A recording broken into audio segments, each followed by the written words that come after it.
Hello there. This is a recording for Ken Foster. It's a story from his recent collection of short stories, The Kind I'm Likely to Get, and it's called Feral Children. I was 34 years old when I adopted my second child at a pet store on Highway 41. I had only gone in for some kibble for Max and was looking at a few chew toys. I'd forgotten that on Saturdays the Humane Society set up their cages and lured people into adoption. I don't know how I managed to forget. That was how I ended up with Max. Dora was the only girl there that day, and they set her up at the far end of the aisle, past all the dogs and rabbits and cats. They somehow managed to squeeze her into a dress, but the cage was too small. Her hair was a wreck, and she had no interest in the red rubber bone they'd given her to keep her occupied. She was well behaved, considering. She just sat with one hand in her mouth, staring quietly at all the human families who wanted animals instead of her. It must have been strange seeing all those families with little girls, better clothed than her and able to talk. That must have been what I was considering when one of the volunteers approached. "She's feral," the woman said flatly, as if I thought I'd never seen a child in a cage before. I looked down at Dora. She was pressing her mouth between the bars, flicking her tongue towards one of my hands. The adoption card said, "Breed, feral, human." Under notes it said, "Trainable." I'd heard that before. "She seems nice," I said. Maybe she'd do better if you let her out." The humane woman tittered. "We've tried that before, believe me." She shook her head. "She doesn't get along with everyone. This is really best." I stuck my fingers through the bars, let Dora take it for a moment in her mouth. "Where did you find her?" I asked. "Where do we find any of them?" the woman said. "Along the highway, in the landfills. I don't know why people have children these days if they aren't going to take care of them." It was a speech that I chose not to listen. "She's certainly taken a shine to you," the woman said, and finally she was done.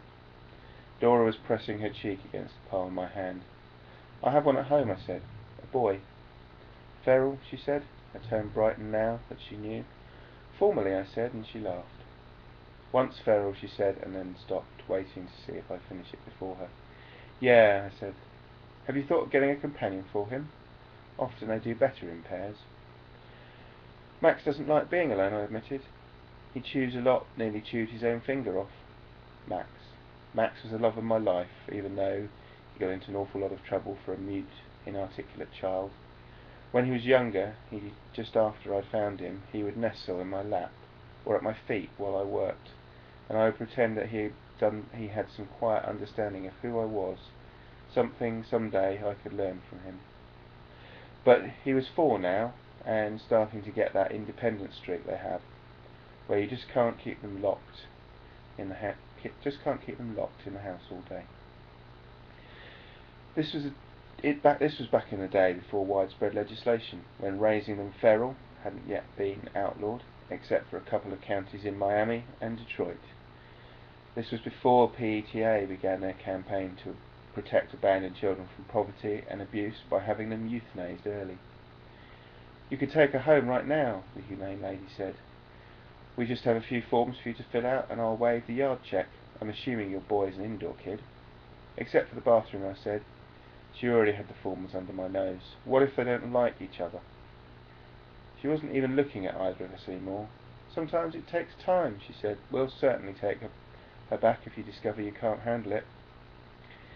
Max must have been able to smell her on my clothes when I got home. I'd left her out in the yard, thinking it would be best for them to get to know each other outside before I let them really move in. Max ran to the window, then back to me, then to the window again. Finally I opened the door, and out he went. They zigzagged across the yard together. Max bit at the end of her dress and tugged it, and then turned and ran away. Dora followed him, leaping back and forth over his head. She was athletic. Max was older, but could barely outrun her, and every time she came close to catching up, Dora let out a quivering yodel of a war cry. Finally they collapsed together beneath one of the overgrown shrubs. I was always very careful with them, but you can never be careful enough. Of course you have rules, The trick is knowing how to treat them like a child, and when like a pet, when to intervene, and when to let them work through things on their own.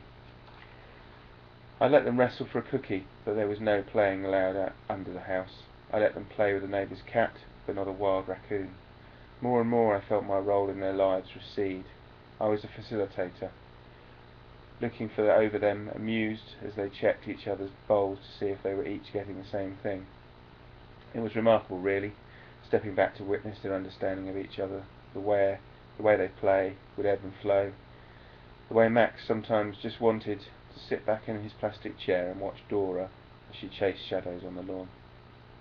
One of the main tenets of raising feral children was that you needed to set boundaries for them. There was training, flashcards, but it was a mistake, they said, to push even too much. It was unlikely, given their experience, that they would ever learn to talk. I bought the flashcards but rarely used them.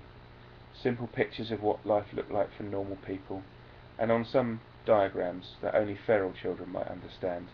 I taught them Old Maids and Texas Hold'em. More than anything, they needed socialisation. One afternoon I took them down to a little outdoor cafe and tied them loosely to the chairs while I read the paper and enjoyed the sun. Max leaned over and licked Dora's ear. He loved cleaning them. "Her hair is a mess," the old woman next to me said. "It's like a bird's nest, isn't it, dear?" I watched as she leaned toward Dora. Dora smiled back.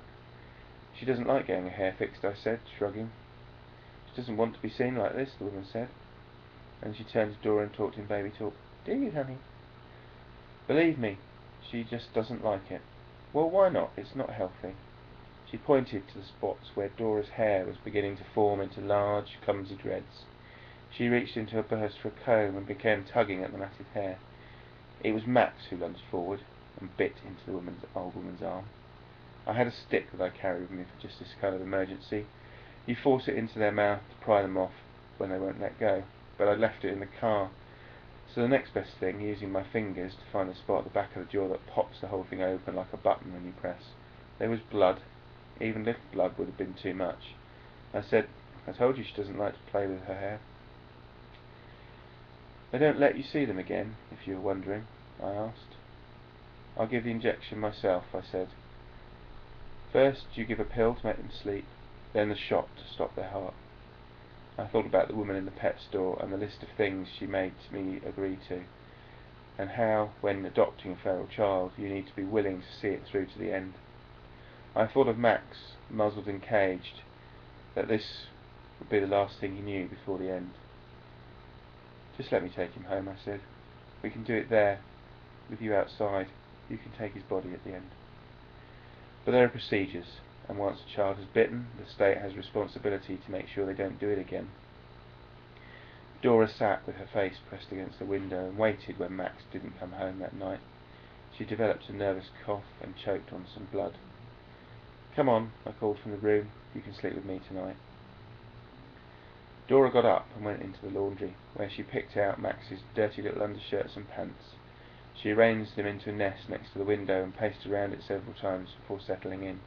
She didn't even look up when I called. It was on the third night that strangers with idiotic candles began to gather across the lawn. I had been warned they were coming, but there was nothing that could be done. The Humane Society told me that they needed to be cautious about taking a stand. "Stay down," I told Dora. I looped a string around her neck to pull her out of view. Of course Dora couldn't read the signs they were holding. Now they wanted to take her away too. I kept my head down, watching the reflection of the candlelight on the blanked-out TV screen. I wanted to go outside and confront them, but I was afraid of what might happen if I took Dora with me, or left her behind. "That fucking bitch," I whispered, when I caught sight of that old lady in the crowd, waving her bandaged hand. Dora looked up at me, as if for the first time there was a word that she understood. I slept that night on the floor next to Dora. I wrapped my arm around her and waited to see if she could lean in. Now and then I would drift into sleep, but when I woke myself up before the awful dreams could begin.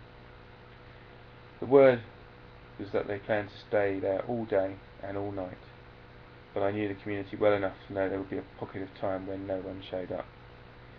We slipped out and into the car, which I pushed down the street before starting in case the neighbours had been waiting for the sound. I'd packed food and water, but neither of us wanted anything.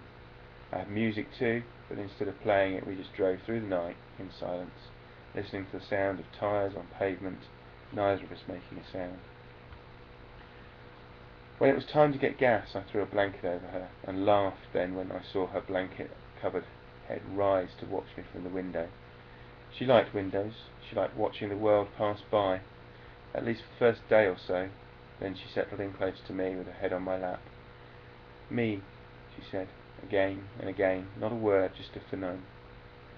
I made a list in my head of things I needed to remind myself that she wasn't mine, that I didn't know best, that I needed to not think of myself or feel guilty for anything I was about to do, or anything that I had already done.